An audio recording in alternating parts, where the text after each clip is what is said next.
Naitwa Thomas William, diwani kutoka kata ya Dumbeta. Mafunzo haya yametupa uwezo mkubwa wa kuyajua namna ya kupanga mipango katika ngazi za chini kabisa za serikali za mitaa, lakini pia katika ngazi ya halmashauri. Na sio kupanga tu, hata kusimamia miradi yote na utekelezaji wake. Lakini pia mafunzo haya yanatusaidia kama viongozi kuzijua changamoto halisi za wananchi na kuziweka katika mipango kwa ajili ya kupeleka katika ngazi za juu za serikali kwa ajili ya utatuzi.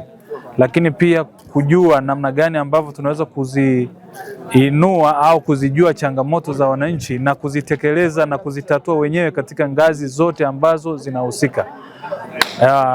Mafunzo haya yametupa fursa ya kujua wajibu wa madiwani, lakini pia na wajibu wa serikali kwa maana ya watumishi na halmashauri kwa ujumla. Lakini pia yametupa uwezo na uwanda mpana wa kusimamia katika eneo la mapato na kupanga bajeti ya mwaka na kuisimamia katika hatua zote kwa ajili ya kuleta ufanisi katika maisha ya wananchi wetu katika ngazi zote. Na mimi naitwa Michael Bayo. Mafunzo kwa ujumla ni mazuri.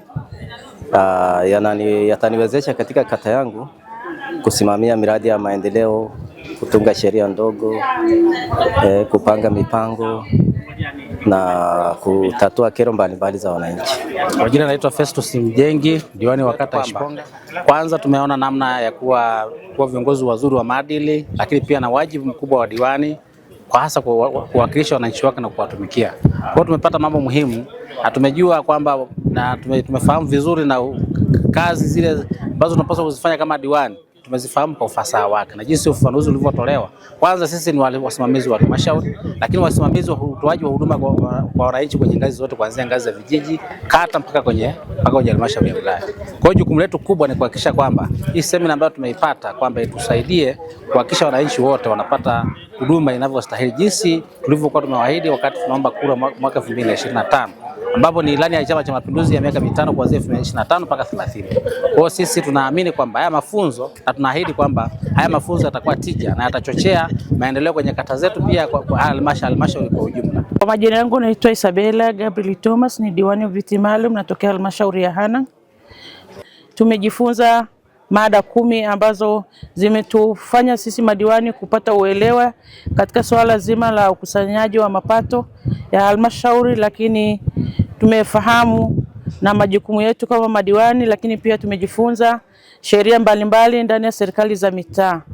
Kwa hiyo tupo tayari kwenda kufanya yale tuliojifunza kwa vitendo. Naitwa Mheshimiwa Portajia Bainit, ni diwani wa kata ya Nangwa, nimetoka wilaya ya Hanang'. Kwa ufupi, tumenufaika na semina hii kutokana na mabadiliko ya utendaji wa kazi wa kila mara, lakini binafsi kama diwani wa awamu ya pili nimeongeza maarifa ya namna nitakavyoenda kufanya kazi yangu kama diwani na namna nitakavyoweza kushirikiana na watumishi wa serikali katika kuboresha huduma ya wananchi.